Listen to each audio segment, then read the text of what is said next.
All right, welcome everybody around the world. Welcome to all my subscribers. Here's a quick update. I'm not having many chances to make videos in these last few weeks because we're looking after somebody's dog and just with the activity in the house. So I have an opportunity now, so I'm going to hammer out some videos while I can. So this video here is a quick update on the current situation with Israel. So again, I'm not quoting anything here, but you could go look it up or fact check it yourself in the news. Make sure that you look at credible news because there's a lot of bogus news going around as well from people who want, clicks.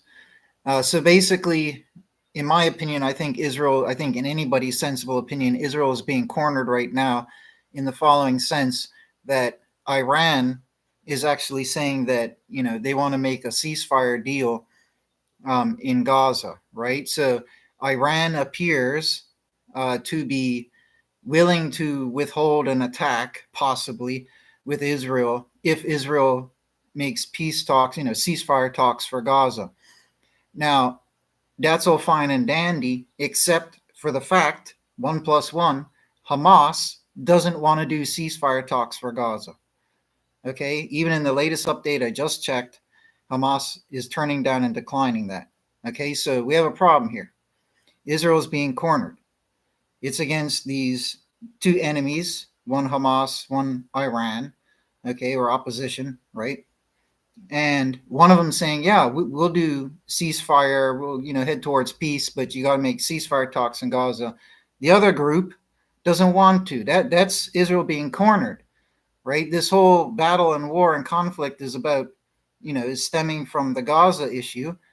So if Israel has two options, right? If they make a ceasefire agreement in Gaza, or how could they if Hamas doesn't want it? You see my point? If they make a ceasefire agreement with Hamas has already said they don't want to. So if Hamas agrees to the ceasefire, it could be false. They've already let their motives be known that they don't want ceasefire talks for Gaza. Okay, Israel only has two choices: either they make a ceasefire deal with Gaza, or they don't.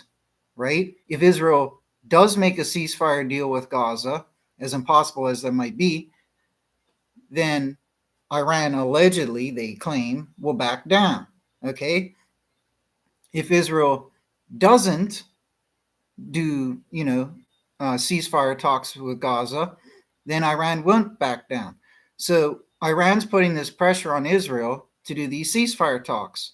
But the other party in this doesn't want to do ceasefire talks. So they're being cornered. There's no way out right now. And, this could also be a huge part of the conniving plan on behalf of Hamas and Iran. They could all be working on this together. I'm not saying it is. I'm just saying they could be. And they could be purposely cornering Israel. I mean, they've already let it be known that they said that making Israel wait in fear and anticipation of the Iranian attack is part of their punishment. They made this be known. Right? So if they're using those type of methods for psychological warfare as well, then I wouldn't put it past them. I'm not accusing them of doing it, but I wouldn't put it past them. I mean, surely if Iran wants to say and make that proposition, didn't they consider that Hamas doesn't want ceasefire talks? If Iran really wants a ceasefire for Gaza, is Iran trying to convince Hamas to take a ceasefire deal? Are they? That I don't know. I mean, but you would assume that they would be if they're trying to propose that to Israel. So anyway, Israel is cornered right now. I'm not God. I don't have all the solutions. I'm certainly not a war strategist. I just use common sense. And I try to use common sense in all things. And I can clearly see that Israel's being cornered and there's no way out. So anyways, that's just a quick update for today. But everybody stay tuned to the news and everything and take care.